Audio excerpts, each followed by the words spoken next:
Le coup de main immobilier. Bonjour Marie-Cœur de Roy. Bonjour Mathieu, bonjour à tous. Oui, de l'espoir à tous ceux qui n'ont toujours pas abandonné leur rêve de devenir propriétaires, mais qui vous entendent toutes les semaines nous dire que même les villes moyennes sont hors de prix maintenant. Il y a quand même des raisons de rester optimiste. Et c'est le réseau Orpi qui nous apporte toutes ces raisons, ce baume au cœur, d'abord sur les prix. Alors oui, ce sont encore ces grandes villes moyennes qui affichent toujours les plus fortes hausses de prix. Mais ce sont aussi celles où le marché est en train de se retourner.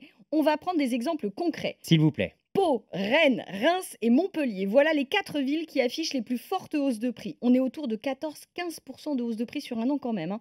Pourtant, ce sont aussi ces mêmes villes qui affichent les plus fortes baisses du nombre de ventes. Baisse de près de 20% à Pau et Montpellier et même environ 40% de baisse de transactions à Rennes et à Reims. Bon, alors si je vous suis, Marie, comme les ventes baissent, Orpi anticipe et ne peut faire qu'anticiper une baisse de prix aussi dans ces mêmes villes. C'est bien ça? C'est ça, disons que c'est une logique de marché. Si les vendeurs veulent vendre, ils vont bien être obligés à un moment donné de revoir leur prix à la baisse. Cette logique, elle est quasi mathématique puisque c'est là où les prix baissent dès aujourd'hui ou augmentent le moins que les volumes de vente progressent le plus. À Paris, les prix reculent de 3%, mais les ventes, elles, grimpent de 16%.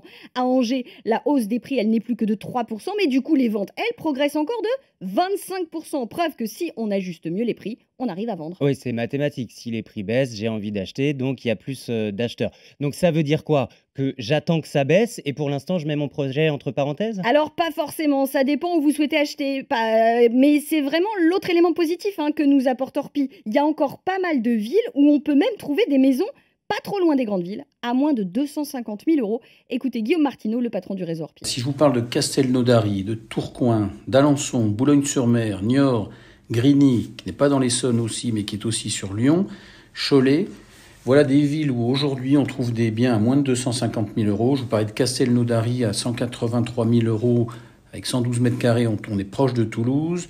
Vous avez des villes comme Niort, comme Tourcoing, proche de Lille et proche de Paris aussi. Avec le télétravail qui permet de vivre autrement, ces villes-là trouvent du sens et on peut se loger. Voilà.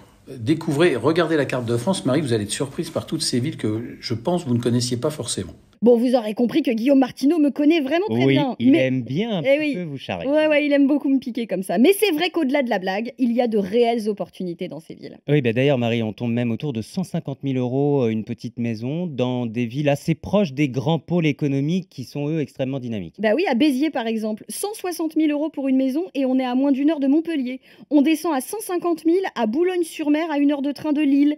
Et même un peu en dessous, à Alençon, près du Mans. Parmi les autres villes identifiées par Orpi, Niort, Guillaume Martineau en parlait, on est à seulement 1 heure de La Rochelle et on peut encore s'offrir une maison d'une petite centaine de mètres carrés pour 170 000 euros.